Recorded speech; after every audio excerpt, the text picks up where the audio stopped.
కొంచెం కలర్ మార్పు అనేది కూడా మనం చూస్తున్నాం. సో ఆ విషయం కూడా ప్రక్కన పెడదాం. మనకి డెడ్ బాడీ దగ్గర దొరికినటువంటి హెల్మెట్ జావా హెల్మెట్ అని మన సోదరులు చెప్తున్నారు. సో జావా హెల్మెట్ ఇదేదో డమ్మీ హెల్మెట్ లా ఉంది. ఇది కూడా ప్రక్కన పెడదాం. ఇప్పుడు బ్రాందీ షాప్ దగ్గరికి రండి. బ్రాందీ షాప్ దగ్గర ఆయన పర్సనాలిటీ ఏంటి, ఈయన పర్సనాలిటీ ఏంటి? ముందుగానే ఒక సహోదరి ముందు నుంచి చెబుతూనే ఉంది, ఆయన అన్న కాదు అని. ఆయన పర్సనాలిటీ వేరు, ఆయన పర్సనాలిటీ పెద్దగా ఉంది, చెస్ట్ ఉంది, పొట్టు ఉంది, ఇలాంటివి చెబుతూనే ఉన్నారు. ఎక్కడ కూడా మందు తాగే టైంలో గానీ, లేదా ఇలా రిలాక్స్ అయ్యే టైంలో గానీ, లేదా ఆ బండి పక్కన అలా రిలాక్స్ అయ్యి కూర్చునే టైంలో గానీ హెల్మెట్ మాస్క్ తీయకూడదా? ఎప్పుడూ కూడా చూడండి, ఆ ఫేస్ ని కవర్ చేసుకోవడానికి, లేదా కనీసం మంచినీళ్ళు తాగడానికో, లేదా కనీసం ఆ చెమట పడుతుంది కదా, చిరాకు వస్తుంది కదా, ఆ హెల్మెట్ ని తీసి ప్రక్కన పెట్టట్లేదు. ఎందుకు ఫేస్ ఎందుకు రివీల్ చేయట్లేదు, ఫేస్ ఎందుకు చూపించట్లేదు? కేవలం ఆ పర్సన్, ఆ డ్రెస్, ఆ హెల్మెట్ తో ఆ షో చేయడానికి మాత్రమే చూపిస్తున్నట్టు అనిపిస్తుంది. అయితే ఇక్కడ ఆన్లైన్ బిల్డింగ్ అనేది చేశాడు. మందు అయితే తీసుకున్నాడు, మందు తీసుకొని ఆన్లైన్ బిల్డింగ్ అయితే చేశాడు.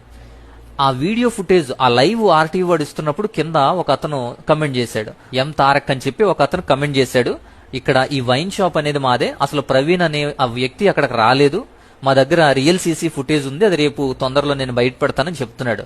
నిజమే అయితే కరెక్ట్ గా ఆ ఒరిజినల్ వీడియోని తీసుకొస్తే చాలా మంచిది. బట్ ఆ మెసేజ్ ఎంతవరకు నిజమో ఎంతవరకు అబద్ధమో మనకు తెలియదు. బట్ నిజమైతే గనక తీసుకొస్తే గనక ఈ కేసుకి కొన్ని మంచి సాక్ష్యాలు ఇచ్చిన వారు అవుతారు. ఇకపోతే ఆ పర్సన్ యొక్క ఐబ్రోస్ చూడండి. సో ప్రవీణ్ గారి ఫోటో గాని, ఈ వైన్ షాప్ లోకి వచ్చినటువంటి ఫోటో గాని, సో ఇక్కడ పర్సనాలిటీ కూడా మ్యాచ్ కాలేదు. ఆ భుజాలు, ఆ టైట్ టీ షర్ట్లు కూడా మ్యాచ్ కాలేదు. అలాగే కొంతమంది స్పెటికల్స్ కూడా మ్యాచ్ అవ్వలేదని చూపిస్తున్నారు. బట్ అది ప్రక్కన పెడితే ఐబ్రోస్ చూడండి, ఆ ముఖంలో ఉన్నటువంటి ఐబ్రోస్ కూడా ప్రవీణ్ గారికి చాలా డిఫరెంట్ ఉన్నాయి. ఈయన పొడుగ్గా పైగా ఇంకొకలా ఉన్నాయి, ఈయన ఇంకొకలాగా ఉన్నాయి. సో రెండు వేరు ఐబ్రోస్ అని మాత్రం కనిపెట్టొచ్చు. పగలు ముందుగానే ఆ బండి యొక్క లైట్ అనేది పగిలిపోతే కాతేరు వరకు కూడా అక్కడ బ్లింకింగ్ లేదు, కాతేరు వరకు కూడా లైట్ ఉంది, ఆ తర్వాత నుంచి బ్లింక్ చేసుకుంటూ వచ్చాడు. సో పగలు ఈ ఫోటోలు ఎక్కడివి, ఎవడు తీశాడు, అసలు ఎవడు తీసి పంపించాడు, ఈ ఆర్టీవీకి ఎలా వచ్చాయి, వాడు డైరెక్ట్ గా పోలీసులకి ఇంటిమేట్ చేయకుండా న్యూస్ చేసి న్యూసెన్స్ చేయడం ఏంటో తర్వాత మనం చూద్దాం. ఇంకొక పెద్ద డౌట్ ఏంటంటే, ఈ వైన్ షాప్ దగ్గర మనం చూసినప్పుడు 10:10 అవుతుంది, అక్కడ టైం అనేది కేవలం 10:10 అవుతుంది. ఇక ప్రధానంగా ఆయన ఫిజికల్ అపీరియన్స్ అనేది, ఆయన శరీర ఆకృతి కూడా చాలా వ్యత్యాసం ఉంది, చాలా తేడాగా ఉందని ముందు నుంచి మొత్తుకుంటున్నారు.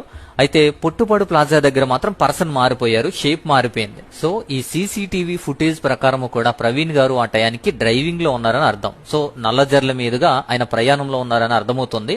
కానీ ఇక్కడ ఈ సీసీటీవీ ఫుటేజ్ అకస్మాత్తుగా వచ్చింది. ఇక అందరూ మాట్లాడుకునేటువంటిది, అక్కడ already online payment, phone pay గానీ ఇలా ఏదన్నా యూపీఐ పేమెంటే చేశారు.